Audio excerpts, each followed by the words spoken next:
Hey everyone, it's Daniel here from Infovest. Hope you're all doing well, keeping you updated on the markets and informed on the economy as well. Just wanted to basically talk about this market that we're seeing. Equities are rallying.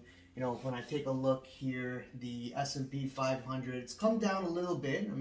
On today's sessions, it's pretty interesting to see here that the bonds, especially on the long dated ones, the bonds, the 30-year, the 10-year is selling off.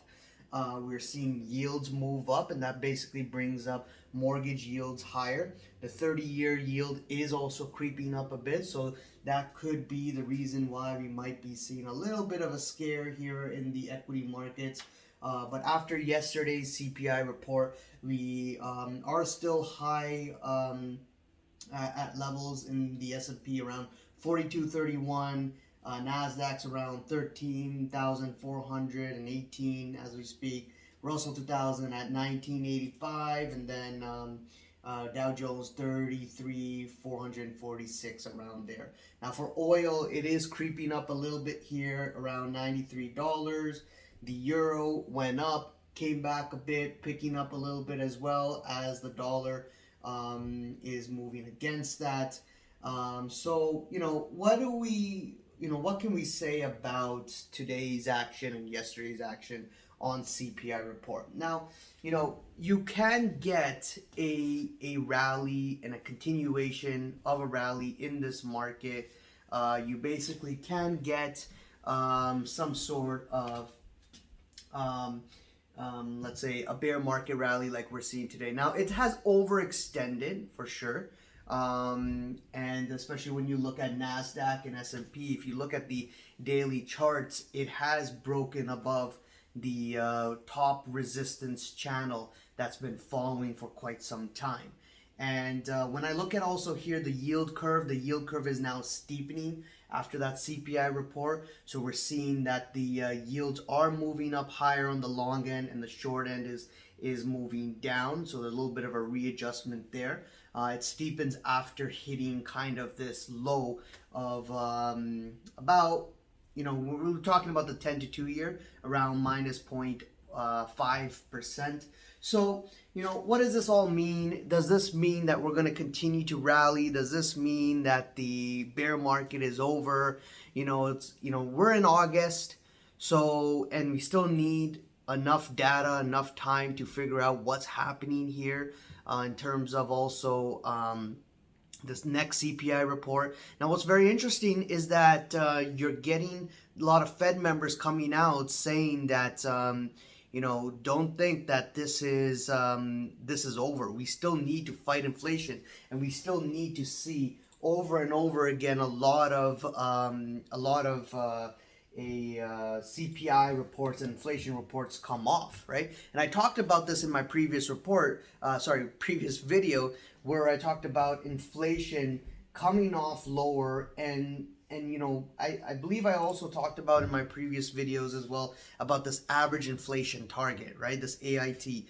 And in prior to COVID or during COVID, I don't remember exactly when, but 2 years ago, we did hear the Fed talk about the average inflation target, and basically what that is allowing inflation to overshoot, so you get the average number moving up, right? When you take an average, you're taking a series of number, let's say 2, 3, 4, 5, 6, 8, 9, 1, 2, 3, right? You're adding all those, dividing it by the numbers that are there, and the amount of numbers that are there, and then that's giving you that average, right? So to get the average to move up, you need a series of high CPI numbers. Now it makes you think that, is the Fed using the same model also when it comes to bringing down inflation, using that average number? So they want to see continuous inflation numbers and prints come off before making any decision. The other thing is that I want to quote here from Wall Street Journal, a article that they talked about when it comes to Fed talking about interest rates. So very interesting here. I'll try to link it here if I can.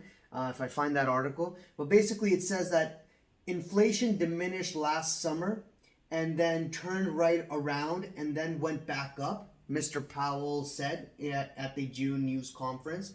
So I think we're going to be careful about declaring victory, right? So when you look at the previous CPI report and also you look at last year in 2021, we did see kind of a dip in the inflation report during the summer months, and Powell is saying the same thing, right? It is summer months. You are going to expect people to basically inflation to come off and a little bit, right?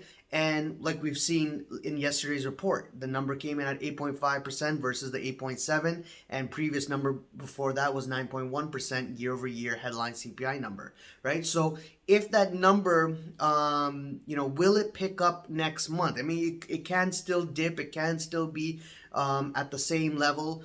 And maybe it might start to pick up in October, maybe November, especially heading into the Christmas months and the holiday months, and people start spending again and wanting to order certain things that may not be that may take time in terms of inventory, especially because if you have a lot of companies who learned their lesson by overflowing inventory, and also a part of that when you think about the summer months, and I talked about this in my previous video, that expect inflation to somewhat come lower.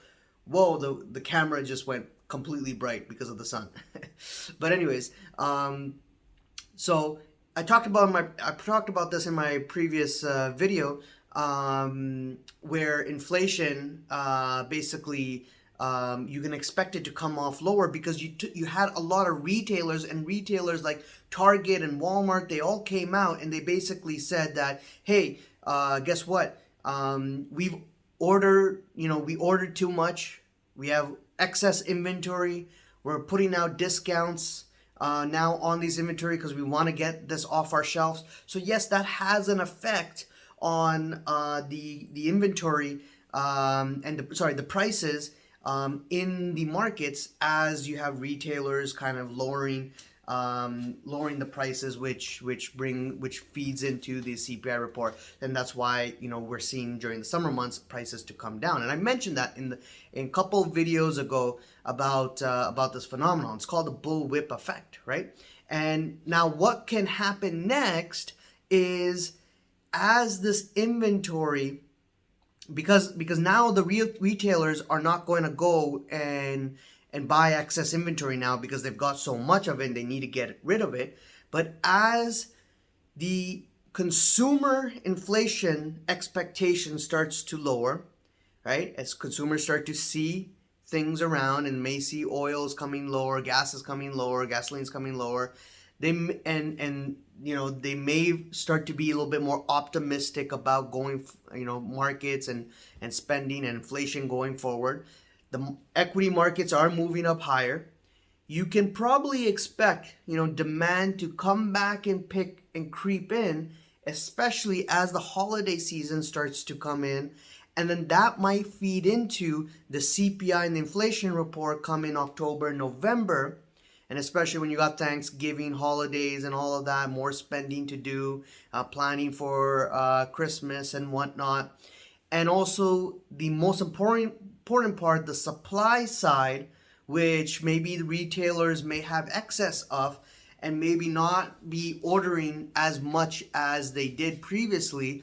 That also feeding into back to higher prices as maybe demand kicks back up for the certain season, and especially the winter season, and once that demand kicks back in, and if there's a shortage again of inventory, that inflation might seep into that report again in October, November. So that's why the battle's not done yet. The battle's not done. We need to see how this pans out. Maybe it does. Maybe inflation gets weaker this year in November, December. Maybe it doesn't. So we'll have to continue to monitor it on a data basis. But you have the Fed telling you, right? The Fed is there right here. Powell saying that we're not going to declare victory. We saw this back in 2021 during the summer months of inflation dipping and then after picking up again, and same thing we're seeing in this summer months, inflation dipping and then picking up again from there. The other thing I want to talk about is I kind of rattled too much about inflation in the beginning of this, but I really wanted to talk about BlackRock CEO, right? Selling shares. About some people are claiming 20 million, some are saying 30 million, whatever that number is. But the point is that amount hasn't been seen since pre-COVID, before the COVID crash, and BlackRock CEOs did the same thing, right? BlackRock CEO, he does make sales, I believe, on a quarterly basis, and does make regular sales. But this amount of sale, the selling of stocks of that BlackRock did, the CEO did, was as high, or maybe even higher, but as high and as big as his previous sale before the COVID crash. So you might start to think that, and it is possible. It's very important to watch this and see what they're doing, right? It may mean something, it may not, but it is important to watch out because,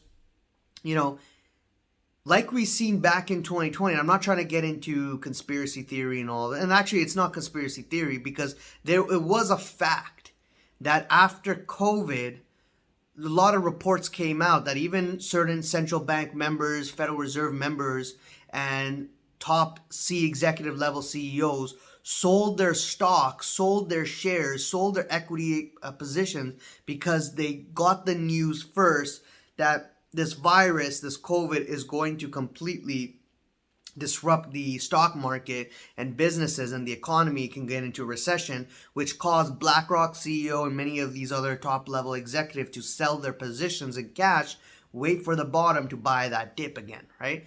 And the same thing we're seeing again with BlackRock CEO selling his shares.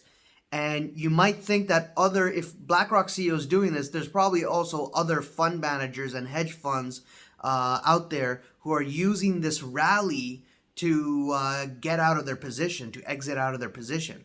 So they're exiting out of their position, trying to get out of their position, and using this rally to hold cash, because they may see something that probably the whole market doesn't see, especially the CEO of BlackRock, who manages a very big company that has huge and AUM and manages a lot of ETFs out there and a lot of funds out there. So definitely, something he may see that the rest of the market may not. And these kind of rallies pose an opportunity for these institutions and these executives to sell their position and take cash.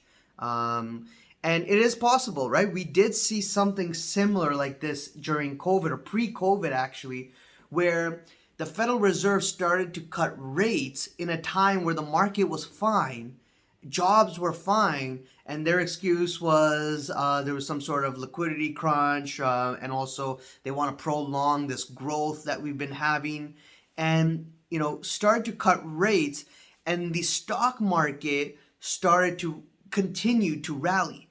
And we did get the inverted yield curve during that time, but the equity market made all-time highs as the Fed was cutting rates. And then came January 2020, February, March, and that's when, boom, the recession hit and we got a massive crash, right? So could we see the same thing here? Could we see a blow off top kind of scenario where we continue to rally right now and people are thinking, oh, this is the bottom, and all the shorts get annihilated and everyone's net long, and we continue to go up, make new highs possibly, have a blow off top kind of scenario. Everything seems fine because, inflation's coming down, growth is fine, and then all of a sudden next year comes and then you get, boom, the blow off top example where we move up and then basically crash hard. Could that happen? That's a possibility, right? I'm not saying it is going to happen, but it does,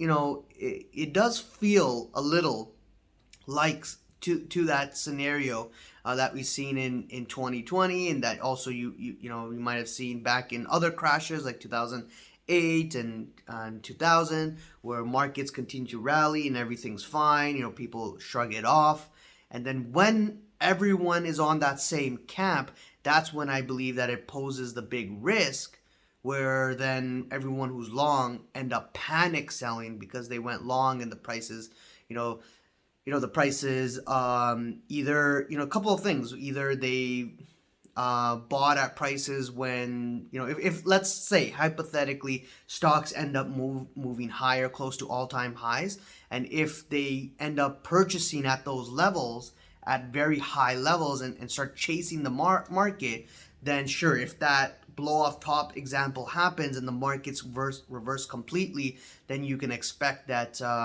massive selling and panic selling, which is the big one, the panic selling, which will cause probably liquidity crunch, which will also cause a lot of circuit breakers and halts on the exchanges, which is just going to cause low volume, low liquidity sell-off, which is just going to exacerbate. And is the BlackRock CEO, does he see that coming down the road? Is that the possibility? Is that the reason why he is selling?